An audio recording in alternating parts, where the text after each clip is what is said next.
মাননীয় স্পিকার, পয়লা 1 মিনিট একটু আমি অমনোযোগী ছিলাম। কোন প্রসঙ্গে বলছে সেগুলো শুনেছি, কোন ঘটনায় বলেছেন যদি একটু বলতে। স্বরাষ্ট্রমন্ত্রী মহোদয় যখন বিভিন্ন জায়গায় যাচ্ছেন সেখানে পর্যন্ত তাকে কেন্দ্র করে ভুয়া ভুয়া স্লোগান দেওয়াটাও তো আমরা লক্ষ্য করেছি।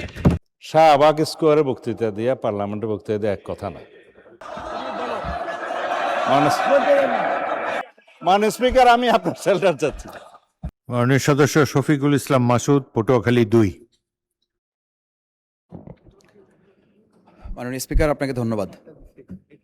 মাননীয় স্পিকার, আমরা বর্তমান সময়ে আইন শৃঙ্খলা পরিস্থিতিতে উদ্বিগ্নতার সাথে লক্ষ্য করছি যে দিনে দুপুরে অস্ত্র ব্যবহার করে ছিনতাই হচ্ছে। আমরা লক্ষ্য করছি মানুষের ইচ্ছার ভিত্তিতে নির্বাচিত সংসদ সদস্যদের উপরে হামলা হচ্ছে, এমনকি সরকার দলের আইনুল হক সাহেব, SM জাহাঙ্গীর সাহেব, এমনকি স্বরাষ্ট্রমন্ত্রী মহোদয় যখন বিভিন্ন জায়গায় যাচ্ছেন সেখানে পর্যন্ত তাকে কেন্দ্র করে ভুয়া ভুয়া স্লোগান দেওয়াটাও তো আমরা লক্ষ্য করেছি। এই পরিস্থিতিটা তো শুধুমাত্র সরকার দলীয় সংসদ সদস্যদের সাথে প্রশ্ন না। করুন, প্রশ্ন এই করুন। সরকার দলীয় সংসদ সদস্য এবং বিরোধী দলীয় সংসদ সদস্যরা যখন হামলার শিকার হন, তার প্রেক্ষিতে যে মামলা হয়েছে সেই মামলাগুলোর কোনো আসামিকে গ্রেপ্তার না করে বরং তার প্রেক্ষিতে যে মিথ্যা ভুয়া মামলা দেওয়া হয়েছে সেই মামলায় ওই বিরোধী দলের নেতাকর্মীদেরকে গ্রেপ্তার করা হয়েছে। এই প্রসঙ্গে আমি মাননীয় স্বরাষ্ট্রমন্ত্রী পদক্ষেপ জানতে চাই। মাননীয় স্পিকার, ধন্যবাদ। মাননীয় স্বরাষ্ট্রমন্ত্রী। মাননীয় স্পিকার, পয়লা 1 মিনিট একটু আমি অমনোযোগী ছিলাম। কোন প্রসঙ্গে বলছে সেগুলো শুনেছি, কোন ঘটনায় বলেছেন যদি একটু বলতে। আবার করেন প্রশ্ন, যেটুকু উনি বুঝতে পারেন না ওইটুকু, শুধু ফার্স্ট পার্ট। জি, মাননীয় স্পিকার, ধন্যবাদ।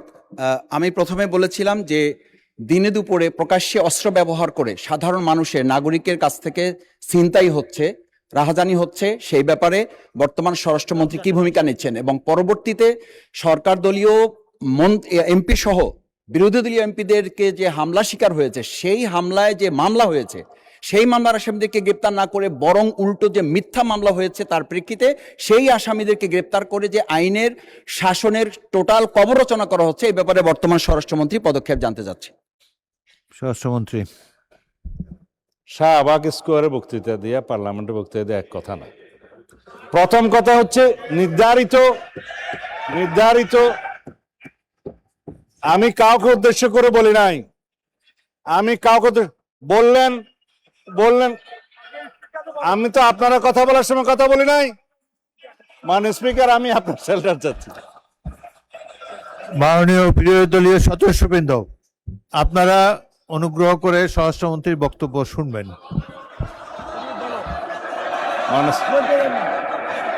Yes, I withdraw. ঠিক আছে।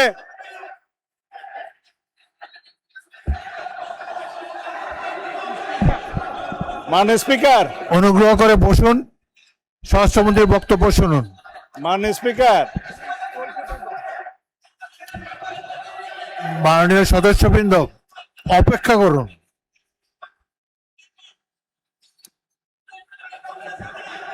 মাননীয়,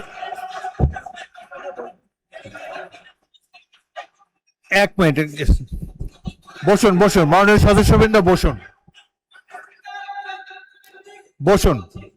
মাননীয়, জাস্ট হোল্ড অন প্লিজ, আমার কথা শুনুন, লিসেন টু মি। মাননীয় সদস্যবৃন্দ, বলো।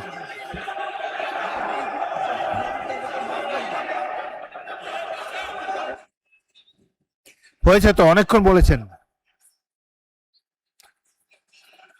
এখন